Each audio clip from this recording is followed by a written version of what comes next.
कहानी की शुरुआत में बताया जाता है कि चेस्टर्स मिल नाम का एक शहर पहले आम शहरों की तरह ही था, लेकिन फिर वहाँ कुछ ऐसी भयानक डरावनी घटनाएं घटने लगी जिससे पूरा का पूरा शहर नर्क से भी बदतर बन गया। लेकिन आखिर वहाँ ऐसी कौन सी खतरनाक घटनाएं होने लगी, चलिए जानते हैं। तो कहानी की शुरुआत होती है बार्बी नाम के एक लड़के को दिखाते हुए जो एक डेड बॉडी को जंगल में दफना रहा था। बार्बी वहाँ का लोकल निवासी नहीं था और बार्बी के माथे पर लगी चोट को देखकर लग रहा था कि मरने वाले बंदे के साथ उसकी काफी ज्यादा लड़ाई हुई होगी। उस आदमी को दफनाने के बाद बार्बी अपनी कार में शहर से बाहर निकलने लगता है, लेकिन तभी उसका सामना शेरिफ नाम के एक पुलिस ऑफिसर की कार से होता है। उसे देखकर वो थोड़ा डर जाता है, जिससे उसका ध्यान ड्राइविंग से हट जाता है, लेकिन किसी तरह वो पुलिस से बच निकलता है। पर तभी कुछ गायें सड़क के बीचों बीच खड़ी थी। उनको बचाने के लिए बाबी अपनी कार को एकदम से मोड़ देता है, जिससे वो गायों से भरे खेत में पहुंच जाता है। इससे उसे थोड़ी चोट लग गई थी। कुछ सेकंड्स बाद वहाँ पर जमीन अर्थक्वेक की वजह से जोर जोर से हिलने लगती है कि अचानक आसमान से एक चीज बाबी के सामने आकर नीचे गिरती है और सब कुछ शांत हो जाता है। बाबी देखता है कि एक गाय आसमान से गिरने वाली उस चीज से 2 टुकड़ों में कट चुकी थी। वो डरा हुआ उस चीज को छूने लगता है तो उसे पता चलता है कि वो एक इनविजिबल वॉल है जो इतनी शार्प थी कि इसकी वजह से कई घर भी 2 हिस्सों में कट गए थे। तभी वहाँ जॉय नाम का एक लड़का आकर उससे पूछता है कि तुम ठीक हो या नहीं। वो भी उस इनविजिबल दीवार को देखकर शॉक रह जाता है। दूसरी तरफ शेरिफ और लिंडा को खबर मिलती है कि उस पूरे टाउन की पावर सप्लाई कट गई है, फोन लाइंस बंद हो गई हैं और इंटरनेट भी काम नहीं कर रहा है। यहाँ तक कि सारे सैटेलाइट कनेक्शंस भी काम करना बंद कर गए थे। तभी शहर के ऊपर से उड़ रहा एक प्लेन उस इनविजिबल वॉल से टकराकर क्रैश हो जाता है, जिसे देखकर लोग और भी ज्यादा घबरा गए थे। और ये बात कंफर्म हो जाती है कि ये सिर्फ एक इनविजिबल दीवार नहीं बल्कि एक राउंड शेप डोम यानी गुम्बद है जिसने आधे शहर को कवर कर लिया है। वहीं दूसरी साइड हम एक रेडियो स्टेशन पर फिल और उसकी असिस्टेंट डोडी को देखते हैं जो सिग्नल लाने की कोशिश कर रहे थे। वो दोनों थोड़ा कंफ्यूज थे कि अचानक सिग्नल क्यों चला गया। यहाँ पर फिल को लगता है कि ये अच्छा मौका है उनकी रेडियो रेटिंग्स को हाई करने का, इसलिए वो दोनों सिग्नल को ठीक करने में लग जाते हैं। वहीं एक फायर ट्रक डोम की दूसरी तरफ से आ रहा था, जिसे देख बाबी ट्रक वाले को इस इनविजिबल वॉल की तरफ इशारा करता हुआ उसे रुकवाकर क्रैश होने से बचा लेता है। थोड़ी देर बाद वहाँ इन्वेस्टिगेशन करने के लिए कुछ पुलिस वाले आते हैं, पर इस इनविजिबल डोम को समझना उनके बस की बात नहीं थी। उसी समय वहाँ पर एक शहर का काउंसिलमैन जिसका नाम बिग जिम था वो भी पहुँच जाता है, लेकिन उसे भी इस डोम के बारे में कुछ भी समझ नहीं आता। यहाँ पर पुलिस को इन्फॉर्मेशन मिलती है कि उस शहर की तरफ आने वाले सभी रास्तों को बंद कर दिया गया है क्योंकि उस डोम की वजह से बहुत सारे एक्सीडेंट हो रहे हैं। इसके थोड़ी दूर घर पर जूनियर नाम का लड़का एंजी नाम की लड़की के साथ इंटीमेट हो रहा था। एंजी पेशे से नर्स थी और जो की बड़ी बहन भी थी। इंटीमेट होने के बाद जूनियर एंजी से कहता है कि मैं तुमसे बहुत प्यार करता हूँ, लेकिन एंजी उसे कहती है कि वो उसके लिए ऐसा कुछ फील नहीं करती। इससे जूनियर का दिल टूट जाता है और उन दोनों में बहस होने लगती है। यहाँ पर उनकी बहस इतनी बढ़ जाती है कि एंजी उसे थप्पड़ मारकर वहाँ से चली जाती है। इसके बाद हम 3 लोगों की फैमिली को देखते हैं, जिसमें मदर कैरोलीन, एलिस और उन दोनों की बेटी नोरी उसी टाउन की तरफ जा रही थी। उन्हें इस बात की खबर नहीं थी कि डोम ने उस टाउन को कवर किया हुआ है। दूसरी तरफ हम जूलिया नाम की एक इन्वेस्टिगेटिव रिपोर्टर को देखते हैं जिसका चेस्टर्स मिल शहर में बहुत नाम था। एक दिन एक औरत उसे एक सीक्रेट खबर देने के लिए कॉल करती है। वो औरत उसे बताती है कि उसने उस वीक चेस्टर्स मिल में प्रोपेन से भरे 6 ट्रक को जाते हुए देखा है और उसके हिसाब से इतनी बड़ी क्वांटिटी में प्रोपेन जैसे फ्यूल का शहर में आना किसी खतरनाक प्लान का हिस्सा हो सकता है। जूलिया उस औरत को इस बारे में इन्वेस्टिगेशन करने का वादा करती है, पर वो अपने काम में ज्यादा बिजी होने के कारण उस पर ध्यान नहीं दे पाती। वहीं बिग जिम रेडियो स्टेशन जाकर इमरजेंसी की अनाउंसमेंट करता है। कैरोलीन जो एलिस और नॉरी के साथ शहर में आ रही थी ये अनाउंसमेंट सुन लेती है, पर उन्हें लगता है कि ये किसी तरह का एडवर्टाइजमेंट है, इसलिए वो इस अनाउंसमेंट पर ध्यान नहीं देती और उनकी कार डोम से टकराते टकराते बचती है, क्योंकि उससे पहले दूसरी तरफ से आ रहा एक ट्रक डोम से टकराकर क्रैश हो जाता है, जिसे देखकर वो तुरंत अपनी कार के ब्रेक लगा देती है। इतने बड़े इंसिडेंट को देखकर नॉरी के दौरे पड़ने लगते हैं, जिससे वो बेहोश हो जाती है, लेकिन बेहोश होने से पहले वो किसी पिंक स्टार के बारे में कहती है। अब यहाँ से नॉरी को जल्दी से हॉस्पिटल में ले जाया जाता है, जो कि टाउन में होने वाली घटनाओं से घायल हुए लोगों से भरा पड़ा था। वहीं जूलिया और बार्बी घायल हुए लोगों को हॉस्पिटल ला रहे थे। इसी हॉस्पिटल में जूलिया का हस्बैंड भी डॉक्टर था। वो उससे मिलने जाती है, लेकिन उस वक्त उसका हस्बैंड हॉस्पिटल में नहीं था। हॉस्पिटल में जूलिया को पता चलता है कि उसका हस्बैंड संडे को कभी काम नहीं करता था, पर वो जूलिया को हमेशा झूठ बोलता आ रहा था। हॉस्पिटल के बाहर हम बाबी और एंजी को मिलते हुए देखते हैं। दोनों को साथ देखकर जूनियर के अंदर एक अलग सी जलन पैदा होती है। वहीं अब टाउन के बॉर्डर्स को सैनिकों द्वारा सील कर दिया जाता है।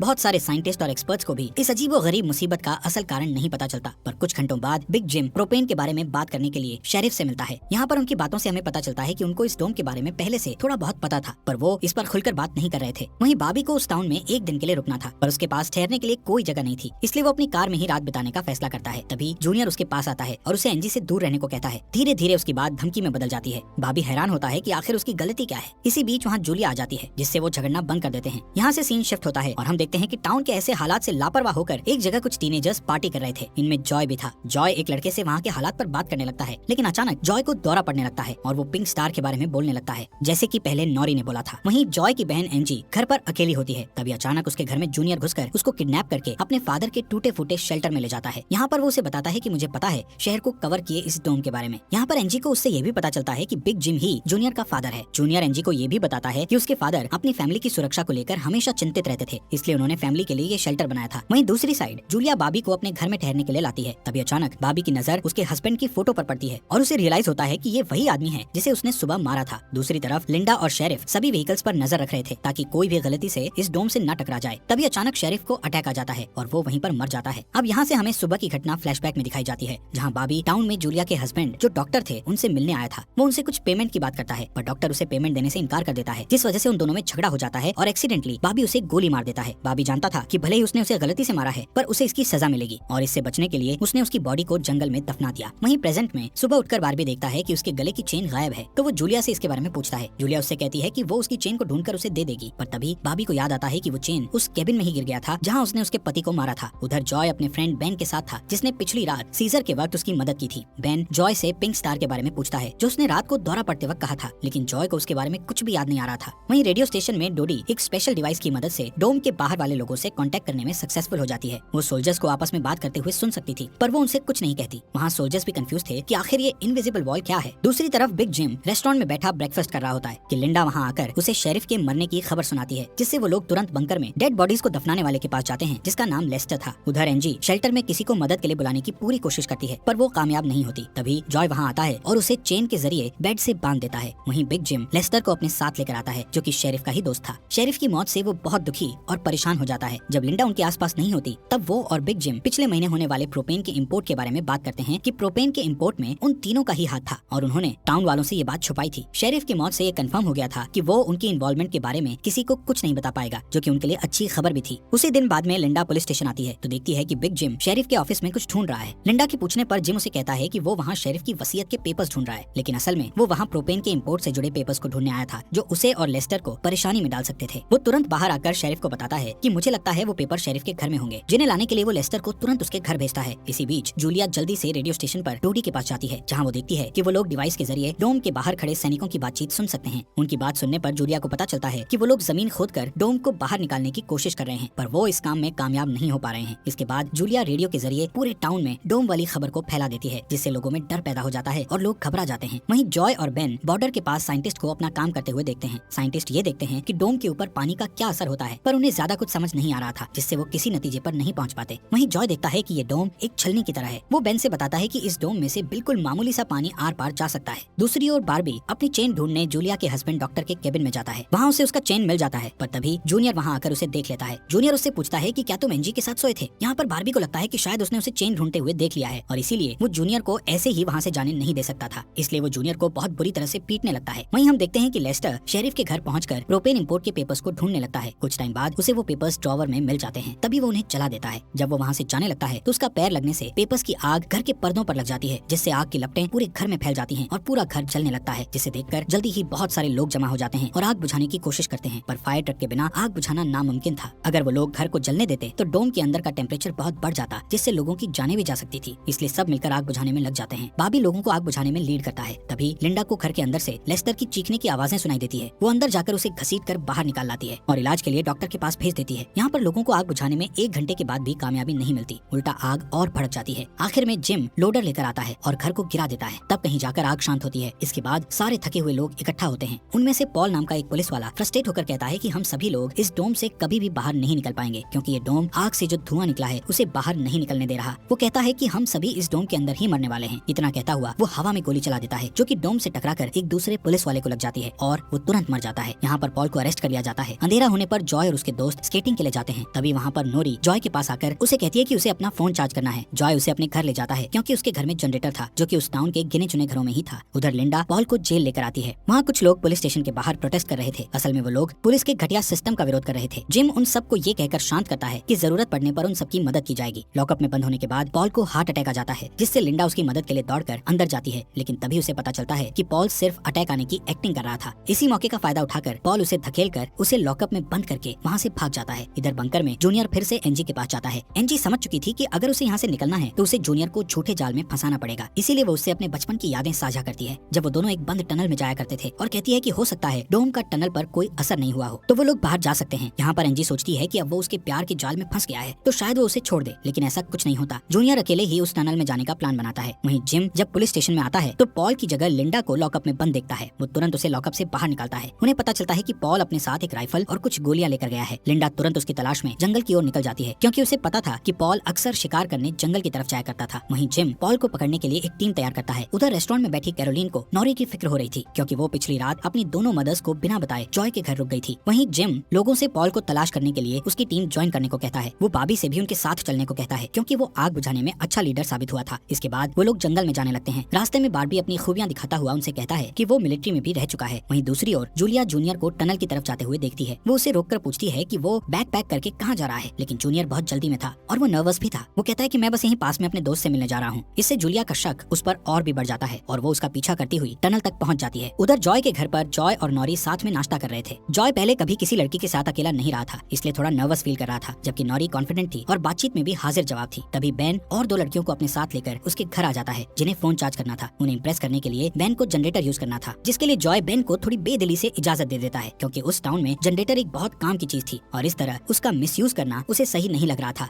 उधर जंगल में हम देखते हैं कि सर्च टीम पॉल को ढूंढ लेती है, पर उसी टाइम पॉल एक लड़के की टांग में गोली मार देता है। दूसरा लड़का भी उसे संभालने के लिए वहीं रुक जाता है, जबकि जिम और बार्बी पॉल के पीछे भागते हैं। दूसरी तरफ जूनियर टनल के आखिरी सिरे पर पहुंच जाता है, जहां पहुंचकर उसे पता चलता है कि डोम ने टनल को भी कवर किया हुआ है। वो दीवार के बिल्कुल करीब पहुंच जाते हैं, जिससे उसकी टॉर्च जलने लगती है। तभी जूलिया वहां आकर उसे वार्न करती है। जूलिया को देखकर जूनियर को बहुत गुस्सा आता है, क्योंकि वो उसका पीछा कर रही थी। इस बात से जूनियर पागलों की तरह उस इनविजिबल वॉल को मुक्के मारने लगता है, जिससे जूलिया उसे रोकती है। फिर दोनों बैठकर बात करने लगते हैं। जूलिया उसे बताती है कि अपने पास्ट में की गई एक गलती की वजह से वो जर्नलिस्ट की इस बेकार सी जॉब में फंस गई है। उधर जॉय का घर लोगों से भर जाता है, जो अपनी अपनी जरूरत के लिए उसके जनरेटर को यूज करने के लिए आए थे। एक बदमाश लड़का लोगों से जनरेटर यूज करने के बदले में पैसे वसूलने की कोशिश करता है, जो कि उसका था ही नहीं, लेकिन उसके खिलाफ बोलने की किसी में हिम्मत नहीं थी। ये देखकर नॉरी सब कुछ हैंडल करने के लिए आगे बढ़ती है, पर मामला और भी ज्यादा गर्म हो जाता है। लेकिन इससे पहले कि कुछ गलत होता, तभी लाइट ही चली जाती है। नॉरी इस बात से बहुत खुश होती है कि जॉय ने उस बहस में उसका साथ दिया। वहीं जंगल में बार्बी और जिम पॉल तक पहुंच जाते हैं, पर